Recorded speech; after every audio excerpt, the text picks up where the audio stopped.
नमस्कार साथियों, स्वागत है आप सभी का। आज फिर से आपके सामने प्रॉफिट लॉस एंड डिस्काउंट का टॉपिक लेकर आए हैं और इस टॉपिक का हम लोगों का आज छठा क्लास है।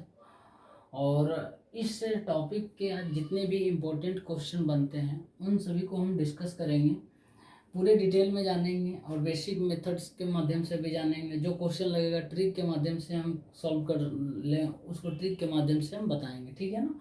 तो फिलहाल आज की क्लास का आपके सामने पहला क्वेश्चन बोर्ड पर है। इस क्वेश्चन को आप करिए।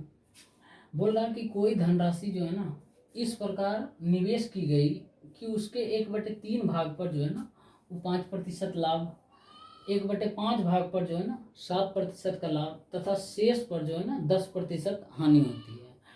तो कुल निवेश पर प्रतिशत लाभ या हानि क्या है वो आपसे पूछ रहा है। तो देखिए, कोई एक व्यक्ति है, मान लीजिए वो उसके पास कुछ धनराशि है, ठीक है ना। उस पर उसका वो इन्वेस्टमेंट कर देता है, ठीक है ना। तो इन्वेस्टमेंट करने के बाद क्या होता है, उस राशि के 1/3 भाग पर जो इन्वेस्टमेंट करता है, उस राशि के 1/3 भाग उस पर उसको 5% लाभ मिलता है। और उस राशि के 1/5 भाग पर जब इन्वेस्टमेंट करता है तो उसको 7% का लाभ होता है। और जो बाकी पैसा बच जाता है उस पर जो है ना उसको 10% हानि होती है। तो पूछ रहा है कुल इस प्रक्रिया में, कुल इन्वेस्टमेंट ये जो करता है ना, इस प्रक्रिया में उस व्यक्ति को कितना प्रतिशत लाभ होता है या फिर कितना प्रतिशत हानि होता है, ये आपसे पूछ रहा है। बहुत ही मज़ेदार सवाल है। देखिए, इसको हम रेशियो मेथड के माध्यम से कितना अच्छा से करेंगे। कोई व्यक्ति 1/3 भाग करता है अपने पूंजी का, ठीक है ना। और ये 1/5 भाग करता है, बाकी जो है ना शेष भाग करता है। तो शेष भाग हमको नहीं पता कितना है, लेकिन इतना पता है कि 1/3 करता है, 1/5। तो हम पूरे कितना रुपया का पूंजी ये लगाता है, कितना रुपया का पूंजी इन्वेस्टमेंट करता है, उसको हम मान लेंगे इन दोनों का जो डिनोमिनेटर है ना इसका एलसीएम मान लेंगे, ताकि ये फ्रैक्शन से हट जाए, ठीक है ना। फ्रैक्शन से हट जाए, हम कैलकुलेशन भी आसानी तरीके से कर लें। तो 1/3 1/5, ये 3 और 5 का एलसीएम कितना हो जाएगा, तो बोलिएगा 15। 15 हो जाएगा ना। मैं अब लिख रहा हूँ इसको मिटाकर। मान लेते हैं टोटल इन्वेस्टमेंट जो है ना, लिख रहा हूँ टोटल इन्वेस्टमेंट 15 रुपया होगा, ठीक है ना। 15 रुपया, ठीक। अब देखिए, बोल रहा है कि 15 रुपया इन्वेस्टमेंट करता है। अब बोल रहा है कि उसके 1/3 भाग पर 5% लाभ। तो 15 का 1/3 भाग कितना हो जाएगा, 15 का 1/3 भाग 5 हो जाएगा।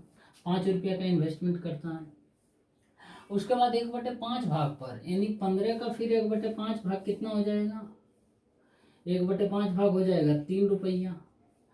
बाकी जो है शेष, उस पर बाकी शेष कितना हो जाएगा, 15 रुपये में 5 रुपये यहाँ इन्वेस्टमेंट करता है, 3 रुपया यहाँ इन्वेस्टमेंट करता है, कितना हो जाएगा 8 रुपया इन्वेस्टमेंट। बाकी कितना बचता है, तो बोलिएगा 7 रुपया इन्वेस्टमेंट।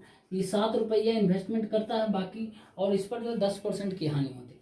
तो अब फिलहाल अब देखिए, हम इसको रेशियो मेथड के माध्यम से क्या करेंगे, हम 5 रुपये का इन्वेस्टमेंट करता है तो उसको मेरे भाई कितना होता है, यानी 1/3 भाग बोल रहा है, मतलब 5 रुपये का इन्वेस्टमेंट करता है। अब 1/3 भाग भूल जाइए, ठीक है ना। इस पर 5% के लाभ होता है, मतलब +5% होगा, ठीक है ना। अब जो है 1/5 भाग पर, यानी 3 रुपया पर जब इन्वेस्टमेंट करता है 3 रुपया का, तो उसको 7% का लाभ होता है। यानी 3 रुपये का इन्वेस्टमेंट जो है ना वो 7% लाभ मिलता है उसको, ठीक है ना। बाकी कितना बच जाता है पैसा, 5 3 8, बाकी 7 रुपया बच जाता है, क्योंकि हम 15 रुपये इन्वेस्टमेंट मान लिए थे। तो 7 रुपया बच जाता है। 7 रुपया का इन्वेस्टमेंट करता है तो उसको 10% की हानि होती है, मतलब -10% हो जाएगा, ठीक है ना। अब इन सभी को गुना कर देखिए, 5 रुपया ये मिला, +3 रुपया ये मिला, +8 रुपया ये मिला, टोटल कितना रुपया हो गया, 15 रुपया हो गया इन्वेस्टमेंट किया। अब इन सभी को मल्टीप्लाई कर देंगे, रेशियो में हम कर रहे हैं, ठीक है ना। अब क्या करेंगे, और क्या बोलता है, कुल पर कितने प्रतिशत लाभ या हानि हो। कुल पर मान लेते हैं x% लाभ, या जो भी हानि होगा वो x का मान प्लस माइनस आएगा, वो बाद में रिजल्ट क्या आएगा, प्लस आएगा तो लाभ हो रहा, माइनस आएगा तो हानि हो रहा। तो अब इसको हम मल्टीप्लाई करेंगे, 5 कितना हो जाएगा 25, प्लस है तो प्लस होगा, ठीक है ना, ध्यान दीजिएगा। प्लस है तो प्लस, 7 21 हो जाएगा। फिर कितना हो जाएगा, ये -70 हो जाएगा। 10 × 7 इंटू -10 कितना हो जाएगा 70, -70 बराबर 15x हो जाएगा ना। हमको अभी x का मान नहीं पता है, प्लस में होगा कि माइनस में, तो हम प्लस में मान कर चलते हैं। उसके बाद देखिए इसको हम जब ऐड करते हैं और 70 घटाते हैं तो कितना हो जाएगा ये 46 - 70, तो कितना हो जाएगा 24 हो जाएगा, 24 हो जाएगा ना। तो 24 बराबर 15x हो जाएगा, -24 हो जाएगा, ठीक है ना, माइनस में होगा, -24 बराबर 15x। तो x बराबर क्या हो जाएगा, x बराबर -8/5, -8/5% आएगा ना, ये प्रतिशत में, ठीक है ना।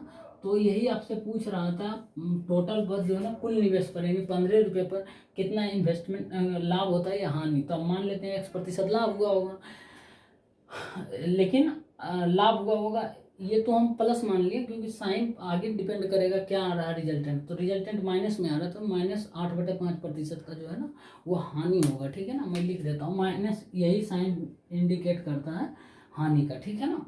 उम्मीद करते हैं ये समझ आया होगा। आप इस क्वेश्चन को जब भी ऐसा है तो आप रेशियो मेथड के माध्यम से कीजिए, ठीक है ना। और जहाँ जहाँ लाभ हो रहा है वहाँ प्लस से मल्टीप्लाई कर दीजिए, जहाँ हानि हो रहा है वहाँ माइनस से मल्टीप्लाई कर दीजिए, बाकी इन सभी को जोड़िएगा, उसके बाद 15 के बराबर कर दीजिए, ठीक है ना। तो ऐसा क्वेश्चन आते रहेगा, मैं हमेशा बताते रहूँगा, टेंशन नहीं लेना है, ठीक है ना। फिर आएगा बार बार बताऊँगा, ठीक। साथियों एक और क्वेश्चन आपके सामने है, बोल रहा देखिए सुनंदा जो है ना वो 7400 में एक फ्रिज खरीदी, ठीक है ना, और उसका 26% 26% वह परिवहन पर खर्च कर देती है, ठीक है ना।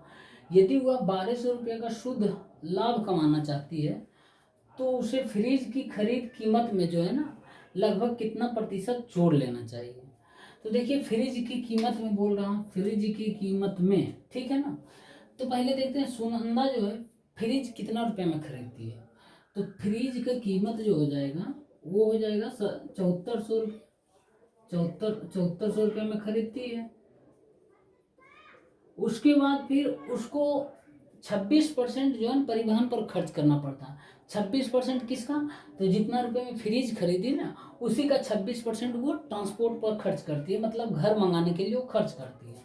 तो देखिए 7400 का 26% निकालेंगे हम, जब 7400 का 26% कितना आ जाएगा, तो हो जाएगा 26 × 74 करेंगे, 24 के 4 बाकी 2, अब हो जाएगा 4 2 8 2 10 42 के 2 बाकी 4 14 4 18 4 2 9 1 1924 रुपया। यानी ये जो है 7400 का 26% कितना हो जाएगा 1924 रुपये को परिवहन पर खर्च करती है, ठीक है ना। अब 1924 रुपये परिवहन पर खर्च करती है तो टोटल देखो कितना इसको लग जाता है घर मंगाने में फ्री। तो इसको हम ऐड कर देंगे दोनों को, तो 4 हो जाएगा, 2 हो जाएगा, 13 के 3 बाकी 1 7 1 8 1 9 हो जाएगा, ठीक है ना। इतना 19 कितना यही होगा 7 नहीं 4 2 13 के 3 बाकी 1 7 1 8 1 9, ठीक है ना। 9324 रुपया, ठीक है ना। 9324 रुपया उसको ये लग जाता है फ्रिज मंगाने के लिए घर में, ठीक है ना। और 1200 का शुद्ध लाभ कमाना चाहती है, मतलब 1200 इस पर शुद्ध लाभ कमाना चाहती है तो कितना हो जाएगा 4 2 5 10, ठीक है ना। 10,524 रुपये वो लाभ कमाना चाहती है, ठीक। अब 10,524 रुपये लाभ कमाना चाहती है तो फ्रिज की खरीद कीमत में लगभग कितना प्रतिशत जोड़ लेना चाहिए। तो फ्रिज की कीमत से बोल रहा कंपेरिजन करने, तो 7400 है ये। अब इसको क्या करेंगे हम, इसी पर कितना प्रतिशत लाभ कमाना चाह रही है, तो इसको हम डिफरेंस लेंगे इसका, तो 10,524 माइनस 7400 हो जाएगा बटे 7400 हो जाएगा। फ्रिज की कीमत पर ही ना, कीमत में लगभग कितना प्रतिशत, तो फ्रिज की कीमत पर ही निकालेंगे प्रॉफिट, इंटू 100 कर देंगे, है कि नहीं।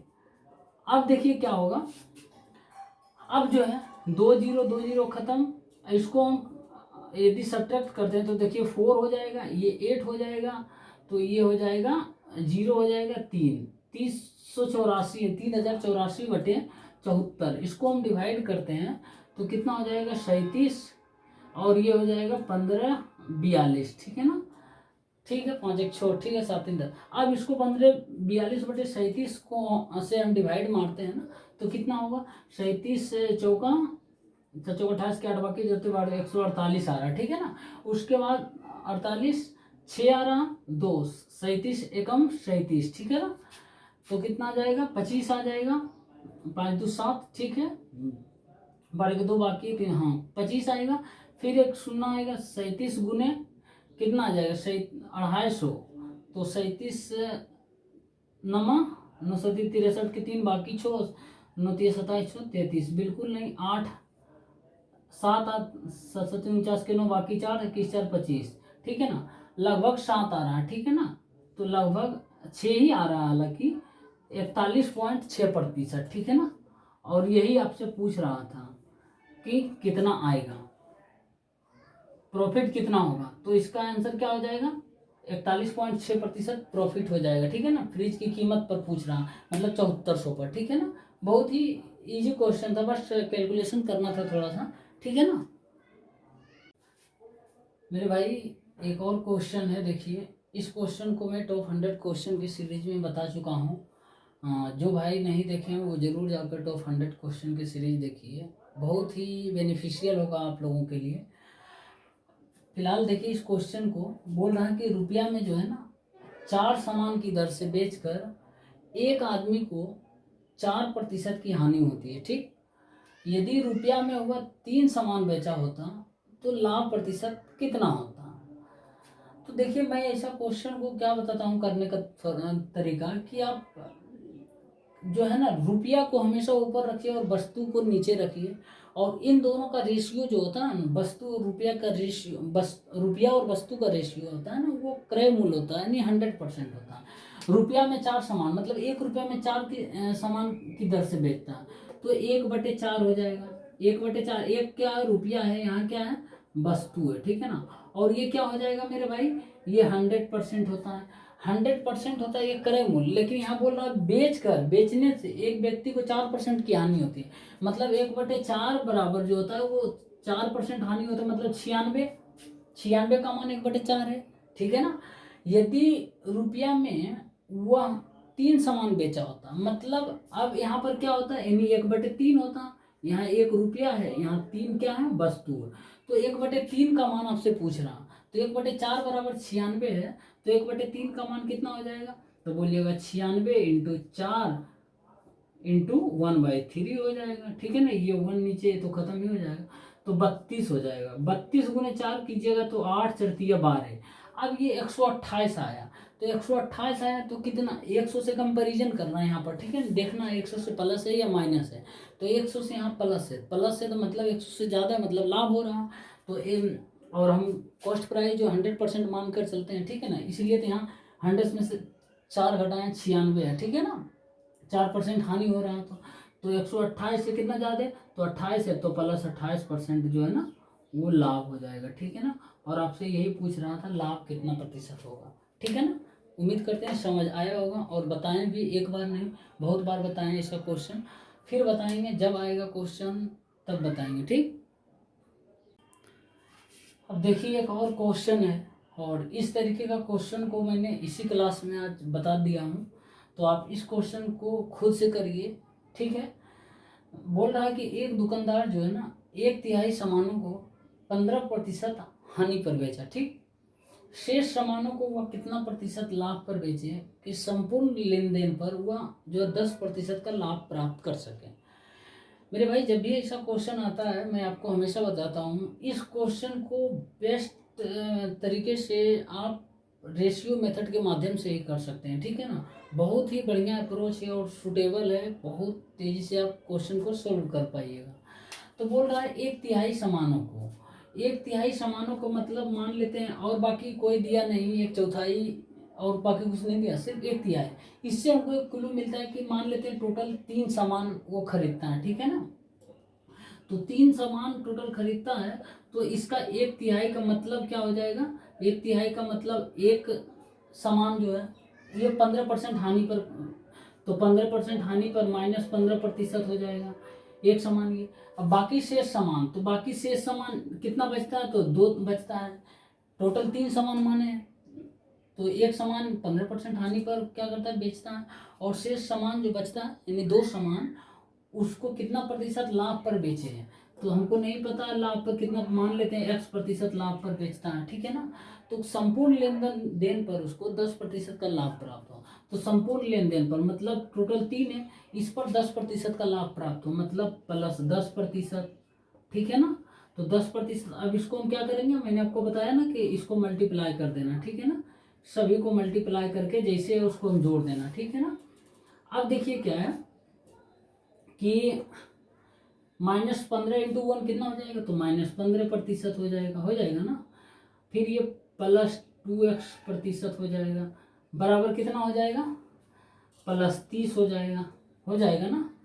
2x% हटाइए, ठीक है ना। 2x 30 हो जाएगा, 3 × 10। तो अब क्या हो जाएगा, 2x बराबर 45 हो जाएगा मेरे भाई। तो x बराबर क्या हो जाएगा, x बराबर बोलिएगा 22.5, ये प्लस में आ रहा है ना। तो 22.5 प्लस क्या इंडिकेट करता है कि उसको प्रॉफिट हो रहा है, और इसे आपसे पूछ भी रहा है कितना प्रतिशत लाभ पर बेचे जाए। नहीं भी लाभ बोलता, सिर्फ इतना बोलता वो कितना प्रतिशत लाभ या हानि पर बेचे, कितना प्रतिशत पर बेचे, कि वो संपूर्ण लेन देन पर 10% का लाभ हो, तो हमको इतना ही रिजल्टेंट मिलता, यानी 22.5% लाभ पर ही बेचेगा, ठीक है ना। बहुत ही सिंपल क्वेश्चन था मेरे भाई। एक और क्वेश्चन है, देखिए कि एक थोक व्यापारी जो है ना, अपने माल को एक खुदरा व्यापारी के पास 20% लाभ पर बेचता है, ठीक। आगे बोला खुदरा व्यापारी जो है ना 3,375 यानी 3,375 रुपये में बेचकर 25% लाभ प्राप्त करता है। तो पूछ रहा आपसे थोक व्यापारी का क्रय मूल्य क्या था।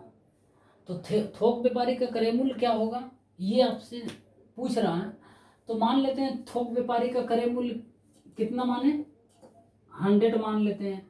थोक व्यापारी का CP, ठीक है ना, ये CP कितना हो जाएगा, ये 100 हो जाएगा, ठीक है ना। 100 मान लेते हैं, और ये 100 जो है ना, ये 20% लाभ पर, ये थोक व्यापारी जो है ना, खुदरा व्यापारी को 20% लाभ पर बेच देता है। तो मतलब 20% लाभ पर बेच देता है, तो 20% लाभ पर 120 रुपये में बेच देता है मान लेते हैं। तो ये किसके लिए, ये थोक व्यापारी के लिए SP हो जाएगा, सेलिंग प्राइस, लेकिन खुदरा व्यापारी के लिए तो ये कॉस्ट प्राइस हो जाएगा। तो ये लिख देते हैं खुदरा व्यापारी, ठीक है ना, खुदरा व्यापारी CP, ठीक है ना, इसका CP 120। अब ये जो है खुदरा व्यापारी 25% लाभ प्राप्त करता है 3,375 रुपये में बेचकर, यानी जो इसका CP है ना, इसी पर तो 25% लाभ प्राप्त करेगा, अपने ही कॉस्ट प्राइस पे करेगा ना। तो 120 का 25% लाभ प्राप्त करता है, मतलब 125/100 होता है ना। 125/100 बराबर कितना, 3,375 रुपया। अब इसको हम कट करते हैं, अब यहाँ डायरेक्ट निकाल सकते हैं, देखिए। तो आप इसको पहले कट कर लेते हैं, ठीक है ना।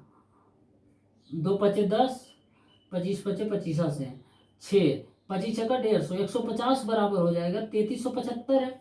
150 बराबर 3,375 है, तो आप 100 का मान निकाल सकते हैं ना। तो 100 का मान निकालिएगा तो 150 × 100 कर दीजिएगा, तो हो जाएगा 2 × 10, 3 × 15, तो 3 से काटिएगा, 3 × 11 = 25, तो क्या क्या हो जाएगा, 2,250 रुपया हो जाएगा। 2,250 रुपया ये आया कॉस्ट प्राइस थोक व्यापारी का, ठीक है ना।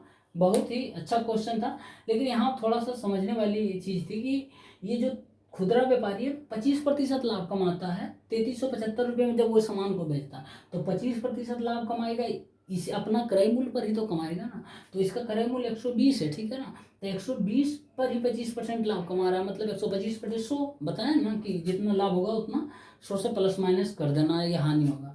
तो इतना का वैल्यू 3,375 रुपये में बेचता है, तो 100 का वैल्यू नहीं निकल जाएगा। तो 100 का वैल्यू कितना आएगा, 2,250 रुपया, जो कि खुद थोक व्यापारी का क्रय मूल्य होगा, ठीक है ना। मेरे भाई एक और क्वेश्चन आपके सामने है, देखिए। बोल रहा कि एक आदमी जो है ना एक घड़ी 144 रुपये में बेचता है, ठीक है ना। यदि उसके लाभ का प्रतिशत संख्या जो है ना लागत मूल्य के बराबर हो, तो उस घड़ी का लागत मूल्य क्या है, यानी कॉस्ट प्राइस क्या है। तो इस तरीके का क्वेश्चन मैं आपको ऑलरेडी जो है टॉप 100 क्वेश्चन के सीरीज में करा चुका हूँ, और जो भी नहीं देखे हैं उस टॉप 100 क्वेश्चन के सीरीज को वो ज़रूर जाकर देखिए। ऐसा क्वेश्चन और इसका ट्रिक भी बता दिया हूँ। देखिए, जब भी ऐसा क्वेश्चन आपसे पूछे ना, घड़ी का विक्रय मूल्य दिया हुआ रहे और उसका जो लाभ का प्रतिशत संख्यात्मक मान जो है ना वो लागत मूल्य के बराबर हो, यानी क्रय मूल्य के बराबर हो ना, तो उस घड़ी का क्रय मूल्य आपसे निकालने के लिए पूछे तो डायरेक्ट इसका फॉर्मूला होता है। फिर मैं लिख दे रहा हूँ और इसका बेसिक मेथड भी बताया उस क्लास में, तो आप जाकर ज़रूर देखिए। यहाँ पर ट्रिक के माध्यम से मैं बता देता हूँ, ठीक है ना। तो इसका कॉस्ट प्राइस सीधे होता है मेरे भाई कि जब 10 into 10 into selling price plus 25 इतना होता है ना, सेलिंग प्राइस इंटू 25 माइनस ये जो है ना ये -50 होता है, ठीक है ना। इतना याद रख लीजिए, 10 into under root selling price plus 25 minus 50 ये लागत मूल्य होता है, यानी क्रय मूल्य होता है, कॉस्ट प्राइस होता है। कब? जब घड़ी का विक्रय मूल्य दिया रहे और उसके लाभ का प्रतिशत संख्यात्मक मान जो है ना उसके लागत मूल्य के यानी क्रय मूल्य के बराबर होता है। तो देखिए हम इसको सॉल्व करते हैं। 10 इंटू अंडर रूट एसपी से मतलब सेलिंग प्राइस कितना में बेच रहा घड़ी, तो बोलिएगा 144 में बेच रहा, प्लस 25 हो जाएगा। उसके बाद फिर आप -50, ठीक है ना, -50 हो जाएगा। उसके बाद 144 प्लस 25 कितना होता है, तो 169 हो जाएगा। 169 हो जाएगा ना, तो 169 का स्क्वायर रूट निकालेंगे तो कितना आ जाएगा, 13 आ जाएगा। 13 इंटू 10 कितना करेंगे, 130 माइनस 50, तो ये क्या आ जाएगा, 80 आ जाएगा। 80 क्या आएगा मेरे भाई, तो सीपी आएगा, कॉस्ट प्राइस। और आपसे पूछ क्या रहा था, यही तो पूछ रहा कॉस्ट प्राइस क्या है। तो कॉस्ट प्राइस निकालने का डायरेक्ट फार्मूला को ट्रिक है, इस ट्रिक को आप लिख लीजिए कॉपी में नोट्स बनाकर। बहुत ही ज़्यादा पूछता है और इसको है ना बहुत कैलकुलेटेड हो जाता है। जब बेसिक माध्यम से बनाइएगा, बेसिक कॉन्सेप्ट के माध्यम से, तो आप बहुत लेंदी हो जाएगा। तो आपके सामने बना बनाया ट्रिक है, ठीक है ना। एक और क्वेश्चन है, देखिए बोल रहा कि एक दुकानदार जो है ना 114 रुपये पर किलो की दर से बादाम बेचता है, ठीक, और 5% की हानि उठाता है। यदि वह इसे 136 रुपये प्रति किलो की दर से बेचता है तो क्या होगा, मतलब लाभ होगा या हानि होगा, तो कितना प्रतिशत लाभ होगा या कितना प्रतिशत हानि होगा। तो देखिए ऐसे क्वेश्चन को मैं क्या बताता हूँ, हमेशा रुपया को ऊपर रखिए और रेट को, वस्तु को नीचे रखिए। यानी आप 114/1 लिख सकते हैं, मतलब 1 kg है ना, 114 रुपया उसको लगता है 1 kg बादाम खरीदने के लिए, तो आप इसको डायरेक्ट 114 ही लिख सकते हैं, कोई ज़रूरी नहीं एक नीचे लिखना, ठीक है ना। नीचे एक से ज़्यादा जब होता है तब लिखते हैं, ठीक है ना। तो देखिए आप ये भी लिख सकते हैं, तो सीधे 114 बराबर आप लिख सकते हैं, कितना हो जाएगा आपका, 5% हानि हो रहा है ना, तो 95 आप लिख सकते हैं, ठीक है ना। 5% हानि मतलब 95 हो रहा। तो आपसे पूछ रहा है 126 का मान क्या होगा, 126 बराबर हम निकाल सकते हैं ना, तो 95/114 इंटू 126 हो जाएगा ना। अब 19 बार में काटेंगे, ये भी कटेगा, 6 दूना 12, 6 एकम 6, 21 पचे 75, 105 हो जाएगा, ठीक है ना। अब 105 ये क्या आया, अब कितना प्रतिशत लाभ हो रहा है, तो यहाँ लाभ हो रहा है या हानि हो रहा है, तो 105 आया। तो 100 से कंपेरिजन करना है, तो 100 से कंपेरिजन करना तो क्या होगा, +5 ज़्यादा है तो +5% क्या होगा, लाभ होगा, ठीक है ना। यदि 95 यहाँ होता तो 5% हानि होता। तो 100 से यहाँ कंपेरिजन करना ध्यान रहे, ठीक है ना। बहुत ही अच्छा सवाल था मेरे भाई। एक और सवाल आपके सामने है, देखिए बोल रहा है कि यदि 1 रुपया में है ना 40 सुई बेचकर 25% की हानि होती है, तो 1 रुपया में कितना सुई बेचा जाए कि उसे 20% का जो है ना लाभ हो। बहुत ही अच्छा सवाल है। इस सवाल को भी उसी तरीके से करेंगे कि रुपया को ऊपर रखेंगे और वस्तु को नीचे रखेंगे, ठीक है ना। तो 1/40 हो जाएगा, 40 वस्तु को नीचे और रुपया को ऊपर रखें, तो रुपया ऊपर रख लेते हैं, वस्तु नीचे रख लेते हैं, और ये कितना हो जाएगा, 25% की हानि होती है, मतलब कितना होगा, 75, ठीक है ना। तो 1 रुपया में कितना सुई बेचा जाए कि 20% का लाभ हो, तब 20% लाभ के लिए निकाल लेते हैं। 75 का इतना मान है तो 120 का मान कितना हो जाएगा, तो 120 का मान हो जाएगा 1/40 इंटू 75, ये नीचे आ जाएगा, और 120 का मान तो 120 से मल्टीप्लाई कर देंगे तो ये 3 आ जाएगा, ये 25 आ जाएगा। तो 1/25, अब 1/25 मतलब एक यहाँ ऊपर रुपया होता है और यहाँ वस्तु होता है, मतलब 1 रुपया में 25 वस्तु उसको वो खरीदेगा तब 20% लाभ होगा। मतलब वस्तु क्या है यहाँ, सुई है, ठीक है ना। तब पूछ क्या रहा है कि 1 रुपया में कितनी सुई बेचा जाए, तो 1 रुपया में जो है 25 सुई बेची जाएगी, तब जाकर उसको 20% लाभ होगा। तो 1 रुपया में जो है ना लिख देते हैं 25 सुई, ठीक है ना, यही आंसर होगा, ठीक है ना। इस तरीके से सॉल्व किया जाता है जब भी ऐसा क्वेश्चन आपके सामने आए, ठीक है ना मेरे भाई। एक और क्वेश्चन है, और ये क्वेश्चन आज के क्लास का लास्ट क्वेश्चन होगा। देखिए इसको करिए, ठीक पिछले क्वेश्चन की तरह ही है कि बोल रहा है कि एक लड़का जो है ना 16 रुपया में 12 अंडा खरीदता है, ठीक है ना, तथा 20 रुपया में 22 के भाव से बेच देता है। तो उसका लाभ या हानि क्या है उसको परसेंटेज में आपको बताना है। तो देखिए फिर वही प्रोसेस है, जब भी ऐसा बोले तो आप रुपया को ऊपर रखिए और वस्तु को नीचे रखिए, ठीक है ना। तो आप यहाँ और जो है 16/12 हो जाएगा, 16/12 ये खरीदता है यानी कॉस्ट प्राइस हो जाएगा, तो ये 100% हो जाएगा, ठीक है ना, 100 का वैल्यू हो जाएगा। ये हो जाएगा क्या, रुपया हो जाएगा, और ये अंडा हो जाएगा, ठीक। आपसे पूछ रहा 20 रुपया में 22 के भाव से बेचता है, यानी आपसे पूछ रहा है 20/22 का बराबर क्या होगा। तो 20/22 बराबर क्या होगा, तो आप निकालिए इसको, देखिए ये क्या हो जाएगा 100 इंटू ये 12 ऊपर चला जाएगा बटे 16 इंटू 20/22, ठीक। अब देखिए इसको हम कट करते हैं, ये 3 चौका 12, 4 चौका 16, 4 पच्चे 20, ये हो जाएगा 11 और 50, ठीक है ना। तो ये आ जाएगा आपका 25, ये 75, 750/11, 750/11। इसको हम कट करते हैं तो 7 एकम 7, 11 छक 66 हो जाएगा, तो 9 हो जाएगा, 11 88, और 2 हो जाएगा, 11 एकम 11, 9, 11 88, इतना आ रहा है, ठीक है ना। और इतना आ रहा है तो हमको पूछ रहा है लाभ या हानि क्या होगा, तो ये 100 से हम कंपैरिजन करेंगे इसको, तो 100 से कितना प्लस माइनस है, तो बोलिएगा 100 से जो है ना ये 68.18 है, यानी 100 से कम है, तो हानि हो रहा है। तो हानि कितना हो रहा है, तो आप हानि लिख इसको 100 में से घटा दीजिए, 32 नहीं बल्कि 31 पॉइंट कितना हो जाएगा 82 हो जाएगा, ठीक है ना, 31.82 हो जाएगा। इतना प्रतिशत क्या हो जाएगा, हानि हो जाएगा। मैं हानि लिख देता हूँ, ठीक है ना, इतना प्रतिशत हानि होगा। लास्ट में ध्यान रहे कंपैरिजन करना 100 से, ठीक है ना। तो उम्मीद करते हैं कि ये जो भी आज क्लास में क्वेश्चन बताएं वो क्वेश्चन पूरा समझ आया होगा, और नेक्स्ट क्लास में फिर लेकर आएंगे। इससे थोड़ा लेवल हाई होगा और धीरे धीरे लेवल हाई होता चला जाएगा। उसके बाद जो है प्रॉफिट एंड लॉस का चैप्टर जो है ख़त्म कर देंगे। उसके बाद आगे जो भी टॉपिक होगा उसको हम डिस्कस करेंगे, ठीक है ना। और वीडियो यदि पसंद आए तो मेरे वीडियो को लाइक कीजिए, और हमारे चैनल पर नए हैं तो सब्सक्राइब कीजिए, ठीक।